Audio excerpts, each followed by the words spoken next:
Hey everybody, welcome to Shooting the Shit with Yankee. As always, I'm Yankee, so let's start shooting. Today's topic is, what is your favorite carry gun, handgun that they no longer make? What's a gun that maybe you wish they'd make it again? Because like I said, it's your favorite. You think it's one of the best. It just isn't available anymore. Maybe you missed out on it. You'd like another chance to get one. My answer to this, to start us rolling here, is I'm a little undecided because I'm not sure which one I want to go with. There's two options. It's either the SIG P239, which, if you don't know, the SIG P239 was like a more carryable version of the P226. It was kind of slimmed down for carry, no rail, just a really nice gun. You could get it in 40, 357 SIG. It's just a really, really nice carry gun. I have one of those. And the very fact I have one is going to make me choose a little something different. And it is an entire series of guns. It's the Smith & Wesson Night Guard series. If you're not familiar, it was a series of scandium frame titanium cylinder guns they made that they don't make anymore. They made a 327 that's different than the 327 you can get now because it had a 3-inch barrel instead of a 2. It was all black.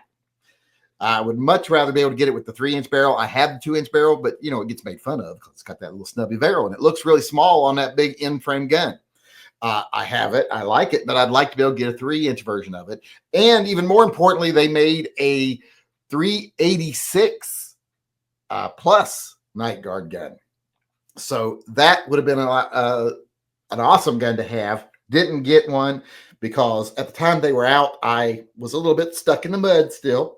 Hadn't become accepting of scandium frame guns or titanium cylinders. I was really, hesitant to accept new technology, which I still am. But that's my answer. And you can take either one of those, the P239 or the Night Guard series from Smith & Wesson. Those are some of my favorites that they just don't make anymore. And I really wish they would, especially the SIG, because I kind of think that was part of them giving up on all metal carry guns and going to polymer. And I don't like that as a principle. On principle, I guess you should say. But let's go over here and see what other people are weighing in with. I'm anxious to see what guns they come up with that aren't made anymore that they really like. Aaron Talks Firearms says Smith & Wesson Model 27 with the 3.5-inch barrel. I got an old one, but it's obviously too valuable to carry for semi-autos, the Vector SP1. Well, that's going back a little bit there. But yeah, the 27's nice. I have a 27. They made a classic series of the 27. You can still get it in a classic series. They make that. They just don't have the original ones anymore. They don't. The classic series, doesn't have the pinned barrels and stuff. Oster Tater Hater says, I have a SIG 238, which they no longer make. It's my church gun, which I already a shoulder holster for in email, which I ordered a holster. I think that's what he meant to say, not already. I ordered a shoulder holster for. So, that, and maybe he sent me an email. I don't know. It's hard to decipher that completely. Avo357 said, my SIG P229 in 40 Smith & Wesson. And that one I'm not sure on because do they not make them in 40 anymore? I know they still make 229s. They just might not produce them in 40 anymore. I'm not sure, though. Someone should look that up for me so we will know. And everybody out there in YouTube land should be looking up all these guns. You might want to see what they are. Maybe you can find a used one somewhere. Fort Lawrence says, SIG P239 SAS 40 Smith & Wesson. The 239 SAS was, in case a lot of people don't know, I do believe it was like a melted version, wasn't it? It had like all the corners taken off and it was all smoothed out and rounded out like an egg. And it was, of course, in 40. And you can get 357 SIG conversion barrels for them. So, yes, the 239, that's an awesome gun that, you just don't see now because they don't make it anymore. And that was actually a loss. It was a really good, one of the better carry guns on the market, actually. William said, a set of American balls since in 2005, they seem to be in short supply. Well, I think people these days just have a different idea of what balls are. They think balls is hating the right people and being rude to the right people and not having compassion for others. and not, believing in charity. It's like all the Christians became anti-charity for some reason. They think balls is, starting fights in parking lots and bars and stuff. That's not having balls. Having balls is standing up for your principles, standing up to your government when they're doing wrong. That's having balls. Richard Wilson said HKP7M8 squeeze cocker. A lot of people wish they made those again. And I think there is a company that's making them, starting to make them again. They used to just reproduce them like out of old parts and stuff. And I think they're going to start making them. I found the gun to be very uncomfortable to shoot. It was like shooting a fucking staple gun. I don't understand. I used to have one and I traded it off. I'm pretty sure I remember having it. I'm pretty sure I traded it off because I don't have it now. But it was like shooting a staple gun. Maybe I'm just crazy and missed how wonderful it is. But Adam Jacobys said, my FNP9 hammer fired double action, single action with a polymer frame. It had a more comfortable grip than the replacement, the FNX. Yeah, often when they get a replacement, I'm not as thrilled with the replacement as I am with the previous gun. It's like the Walther PDPs. I'm sure they're great, but I hate that they stopped making the PPQ. Well, that was a good option for the list too, a Walther PPQ. Those were amazing. The model, the series ones or model ones, whatever they were, the ones that had the actual European style mag release on the trigger guard. Those were just awesome guns, and they went away. Ghost Shadow says AMT hardballer long slide and auto mag 4. The hardballer, I had one very shortly, and I believe that's one I had. It's kind of like it's just kind of primitive. I mean, I could have made it look a lot nicer, but from the factory, they're a little primitive, a lot of sharp edges, but a very cool gun. The auto mag, yes, definitely. Same thing with the auto mag, but definitely a cool gun that they need to make again without it being $5,000 or whatever that one was. And it wasn't 5,000, it's like $3,000, but still, that was too expensive for me. Mr. Furley, Smith & Wesson, 5906. I love those Gen 3 stainless Smith & Wesson autos. A lot of people do. Those guns were a little ahead of their time, I think. Low speed, high drag, HKP 2040. Do they not make it in 40 anymore? Well, see, that's news to me. It's a surprise. That was the best one, was the HKP 2000 SK in 40. That was the best one. That's one of the thing it had better than the P30s, that you could get it in 40. Paul B. That was high speed, low drag, by the way. I think I clicked on his response there. But Paul B says, love my Smith & Wesson 4013 TSW. I'd have to look it up to see what that is. I don't even remember. I'm going to be like everybody else out there looking that one up. I don't remember that number. Light blue oyster, or what the TSW. I'm sure the SW stands for Smith & Wesson, but I don't know what the T stands for.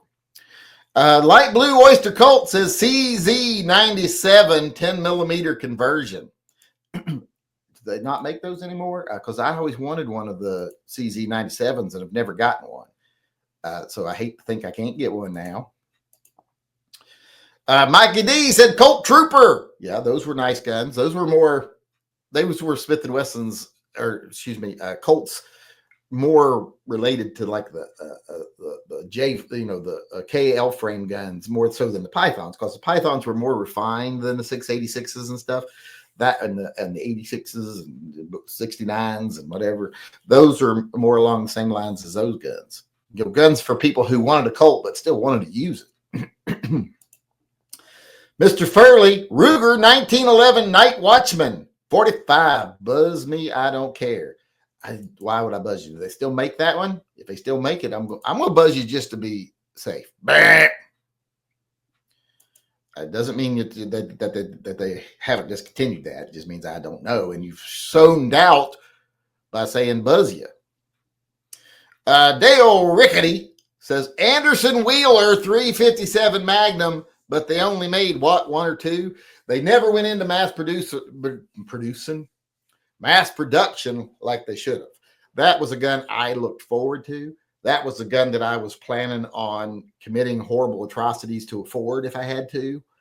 For those of you who don't know, you should look up the Anderson Wheeler. That gun should have been made, but it never really got mass produced. It was a break top 357 Magnum revolver. Just awesome. Wanted it so bad. So bad. I still want it so bad. But it shall never be. It's another unrequited love.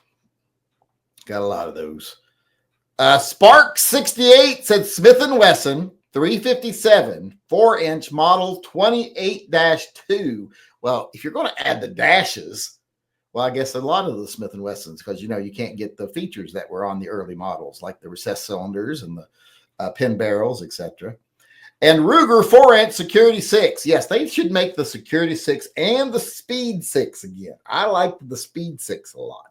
They should make those again. And I want another Speed 6 because Daryl Dixon used one in The Walking Dead. So, and Mark Lax weighed in here. Dan Wesson revolvers. I have some, but still. Oops, did I just lose my... Am I still feeding? Does people still see me out there? Because my internet thing went over here, went down. Yeah, I agree with the Dan Wesson because they quit making them.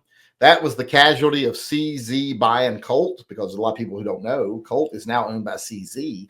Dan Wesson was owned by CZ, and it was their revolver line. It was the brand they produced revolvers under. But now that they have Colt and they're producing all these Colt revolvers, they don't need the Dan Wesson anymore. And it's a shame, because that pistol pack with multi-barrels, which I have, it's a shame to see that go. It was a really good gun. Their revolvers are really good revolvers. They're sturdy. They're about as nice as you can get from a production line revolver. We got John Mandrick weighing in here one more time with Dan Wesson 715, the interchangeable barrels. That's what we were just talking about. I think he's weighing in because we were just talking about him. That is a very good choice. And Light Blue Oyster Cult says 97 appears to have been discontinued in 2022. Well, that's sad because I wanted the 97. And weren't they making a special edition 10 millimeter 97? And whatever happened to that? I don't think I ever saw it come out. Maybe it never got made. I don't know. But that's it for us today. I want to thank everyone who weighed in. A lot of people weighing in with their choices today. I appreciate it. How about you out there in YouTube land? What's one gun that you actually loved, one handgun, one carry gun that they don't make anymore? Maybe you wish they'd make it again. Maybe you missed out on it the first time, whatever. Let us know in the comment section below. And if you want to weigh in on one of these topics live, come to our live chats. They're open to everybody. We have them every night at 6 p.m. Pacific time, 7 p.m. on Wednesdays. That's the only exception for now. That's subject to change, but that's the schedule for now. I hope to see you at one of the live chats soon, and then hopefully you'll stick around for the after chat, which will follow this chat immediately. We don't close the window or nothing. You just stick around and we transition into the open chat, the America Guns and Freedom. So come on in for one of those. Hope to see you soon. Until then, remember, always carry and stay safe until I see you again.